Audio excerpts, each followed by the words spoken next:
अस्सलामुअलैकुम वरहमतुल्लाहि वबरकातुहू। मैं आपका भाई अबू तलहा ज़हाक आप सबका मैं इस्तकबाल करता हूँ। जैसे कि आप लोग जानते हैं और बिलखुसूस हमारे मुल्कों के जो लोग हैं, इंडिया, पाकिस्तान, बांग्लादेश और दीगर ममालिक के जो लोग यहाँ पर सऊदी अरब में रह रहे हैं, सब के सब यहाँ फ़िलहाल परेशान हाल हैं कि सऊदी हुकूमत ने ये जो कदम उठाया है, expired dependent fees, expired Levi fees जो यहाँ पे शुरू की गई है कि हर महीना एक एक डिपेंडेंट के ऊपर 100 रियाल लगेंगे।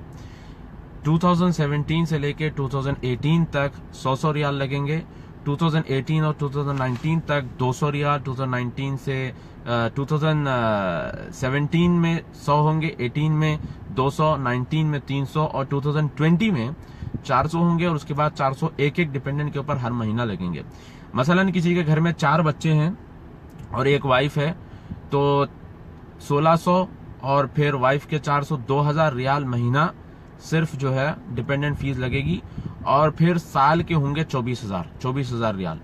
तो जो हजरात जिनकी तनख्वाह 5 से 6 हज़ार रियाल है तो वो बहुत परेशान हैं। इनफैक्ट बहुत सारे लोग परेशान हैं, हम और आप सब जो है ये परेशानी से गुजर रहे हैं। लोग अपनी फैमिलियों को एग्जिट पे भेज रहे हैं कि कैसा हम फैमिलियों का गुजारा यहाँ पे करेंगे और कुछ सेविंग नहीं होगी और जो है लोग बिल्कुल परेशान हैं। इंडिया वापस जाएंगे तो इंडिया में करेंगे भी क्या। मैं इंडिया होके आया हूँ अभी और IT सेक्टर जिसमें पैसा बहुत ज़्यादा मिलता है, IT सेक्टर का ये हाल है फ़िलहाल इंडिया में कि 56,000 लोगों को फायर किया जा रहा है, यानी कि प्लान बनाया गया है 56,000 लोगों को निकालना है।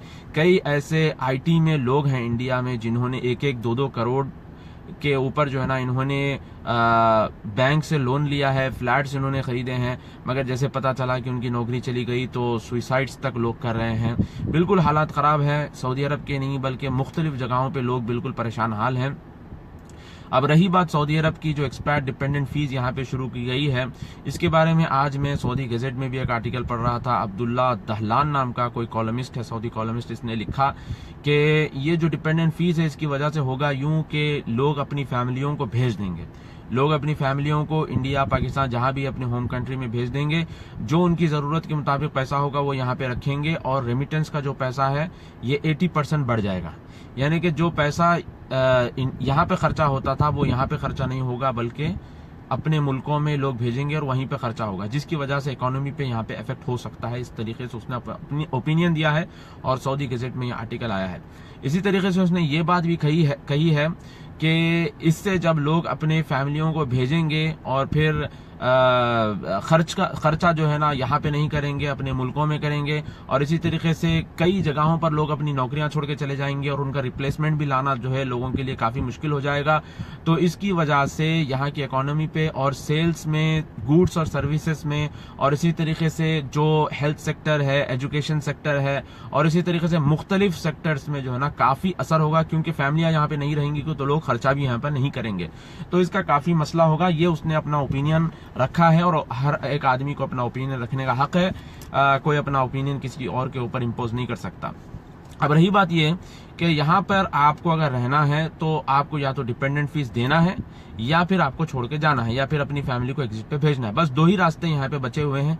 एक ये कि आपको डिपेंडेंट फीस देना है, दूसरा ये कि आपको आपकी फैमिली को वापस भेजना है। अब हर कोई परेशान है कि भाई फैमिली के साथ इतने साल यहाँ पे रह रहे थे और माशाल्लाह यहाँ का लाइफस्टाइल लोगों को सेट हो गया था, अब यहाँ के स्कूल्स वगैरह में भी बच्चे जा रहे थे, अब अचानक छोड़ के वापस जाना, फिर इंडिया में आप अपने हिसाब से घर देखना, अपने हिसाब का स्कूल देखना, बच्चों को वहाँ पे भर्ती करना और फिर फैमिली से दूरी, फिर वो एक अजीब इमोशनल अटैचमेंट हो जाता है। फिर वो इमोशनल प्रेशर भी लोगों के ऊपर पड़ता है, डिप्रेशन का लोग शिकार हो जाते हैं और फिर काम की जगह जो उनको प्रोडक्टिविटी देनी होती है वो प्रोडक्टिविटी काम की जगह वो लोग नहीं दे सकते।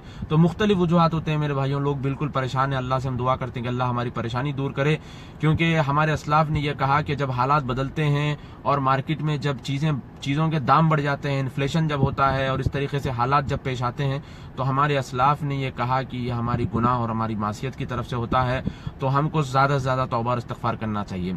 अब रही बात हम इसको कैसे, यानी कि हम इसको कैसे ओवरकम कर सकते हैं या फिर कैसे इसको हम मैनेज कर सकते हैं, एक आर्टिकल मैंने पढ़ा जिसमें उसने चंद तरीके बताए हैं कि कैसे हम इस चीज़ को 2-3 साल के लिए मैनेज कर सकते हैं, ओवरकम कर सकते हैं। पहली चीज़ तो ये है कि जिस घर में हम रह रहे हैं वहां के ओनर से हम बात करें कि किराया कम कर दो। और जाहिर सी बात है जब लोग छोड़ के जा रहे हैं तो फैमिली फ्लैट्स जो है खाली हो रहे हैं, और यहाँ पे इतने बैचलर फ्लैट्स नहीं है कि लोगों को बैचलर फ्लैट्स में अकोमोडेट किया जाए। तो जाहिर सी बात है यहाँ की रियल एस्टेट पे भी इफेक्ट हो रहा है, तो किराया वो कम करेंगे। तो किराए के ताल्लुक से बात करें, हमारे जो यहाँ पे पास में एरिया से तुगबा वगैरह, यहाँ पे काफी जो है ना किराए कम हो गए हैं, 40-50% जो है किराए कम हो गए हैं। तो पहला तरीका यह है कि अपने ओनर से, अपने अकारी से जाके बात करें कि किराए कम करें, ताकि आप अपने एक्सपर्ट्स की जो डिपेंडेंट फीस है 1 साल 2 साल के लिए आप मैनेज कर सकते हैं। यानी कि 3-4 हज़ार भी अगर कम हो गया तो आप एटलीस्ट 1 साल 2 साल के लिए आप यानी कि मैनेजेबल हो जाता है, आप मैनेज कर सकते हैं अपनी फैमिली को रखना यहाँ पे।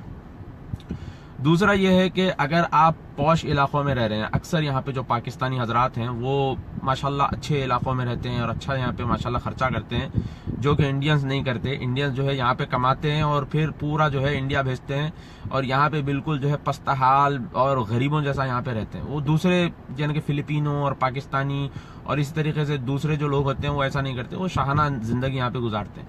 तो ऐसा अगर है कि आप महंगे घरों में रह रहे हैं तो आप ऐसा कर सकते हैं कि आप जो है कम किराए वाले घर या कम किराए वाले इलाके में आप जो है मूव हो सकते हैं वहाँ पे।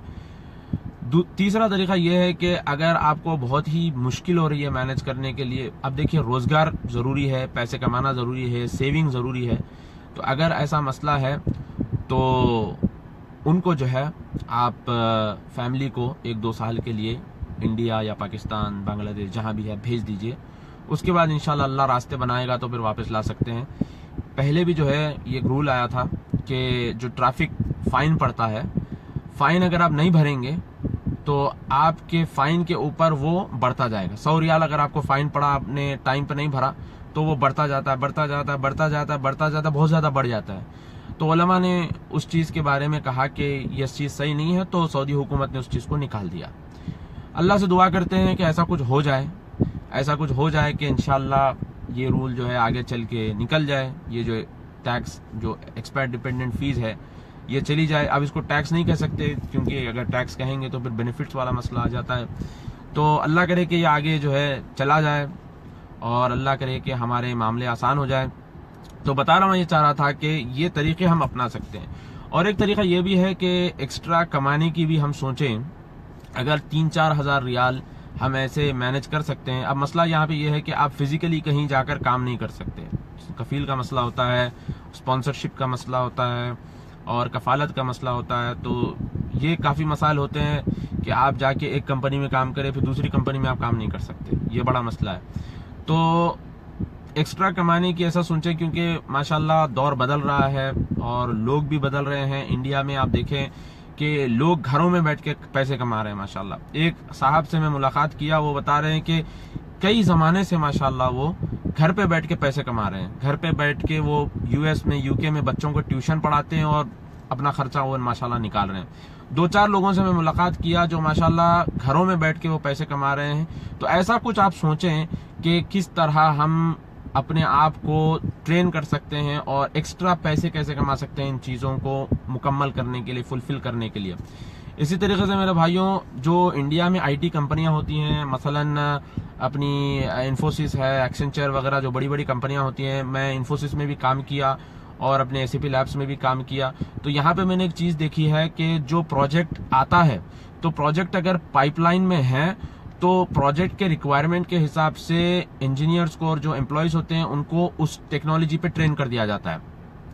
प्रोजेक्ट आ गया तो वो लोग काम करते हैं, अगर प्रोजेक्ट चला गया तो फिर दूसरा जो प्रोजेक्ट आ रहा है उसकी जो टेक्नोलॉजी होती है उसके ऊपर उनको रीस्किलिंग करते हैं। तो रीस्किलिंग वाला कॉन्सेप्ट जो है ना आईटी कंपनियों में बहुत ज्यादा होता है। मगर हमारे पास जो जहन है खासतौर पे हैदराबाद में, कि जब मैं कंप्यूटर साइंस लिया तो कई लोगों ने कहा कि आपने कंप्यूटर साइंस क्यों लिया, आपको सिविल लेना चाहिए था। मैंने पूछा कि सिविल क्यों, तो उन्होंने कहा कि सिविल में ऐसा है कि 4 साल पढ़ो तो पूरी जिंदगी भर पढ़ने का जो है ना आपको मौका नहीं मिलेगा, यानी कि पढ़ने का आपको जरूरत नहीं पड़ेगी, सुकून की जिंदगी आप गुजार सकते हैं। ये आमतौर पे लोगों के जहनों में होता है।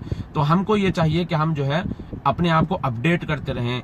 और आप देखें कि माशाल्लाह आज इंडिया में और दीगर जगहों पे लोग ऐप्स बना रहे हैं, एंड्रॉयड ऐप्स बना रहे हैं, और मुख्तलिफ तरीकों से लोग इनोवेटिव तरीके सोच के अपनी नौकरियों के साथ साथ अलग पैसे कमाने के तरीके भी लोग निकाल रहे हैं। तो ऐसा आपको भी और हमको भी सोचना चाहिए कि जो है किस तरीके से हम जो है एक्स्ट्रा पैसे कमाएं।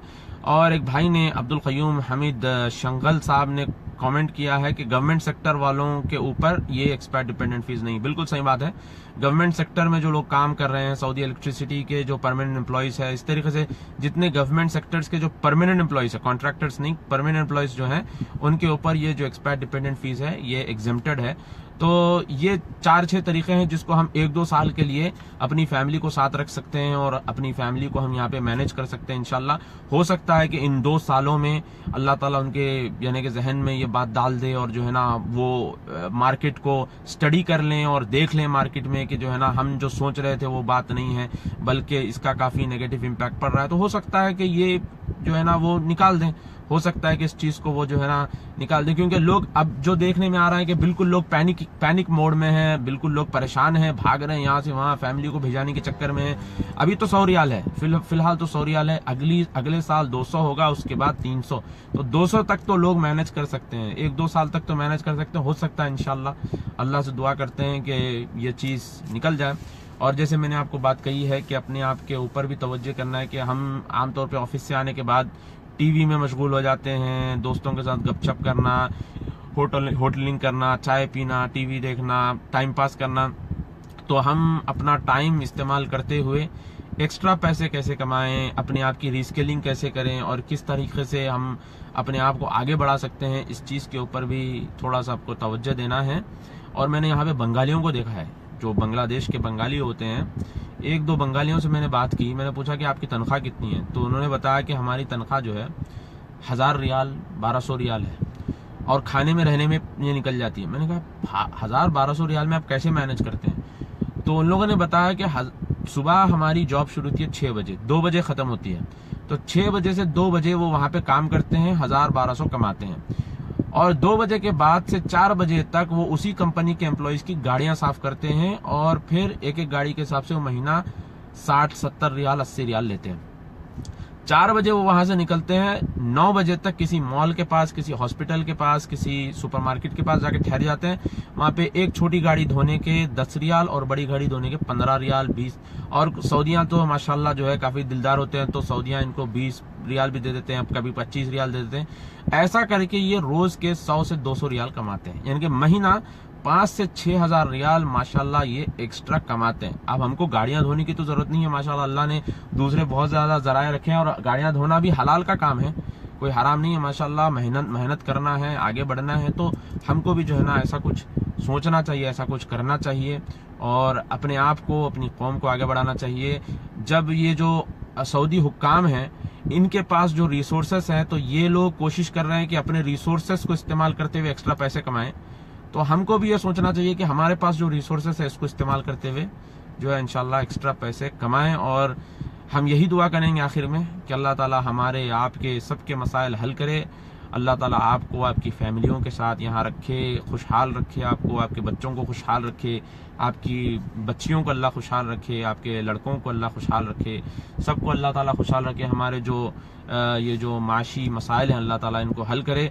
और हमारे असलाफ ने बात ये कही है, कुरान में भी अल्लाह रब्बुल इज़्ज़त ने कहा है कि इस्तग़फ़ार करने से अल्लाह रब्बुल इज़्ज़त तुम्हारे यानी कि माल में भी अल्लाह ताला बरकत देगा, तुम्हारी औलाद में बरकत देगा। और माल में और औलाद में बरकत के लिए यही रास्ता है मेरे भाइयों कि हम ज़्यादा से ज़्यादा तौबा और इस्तग़फ़ार करें। अस्सलामु अलैकुम व रहमतुल्लाहि व बरकातुहू।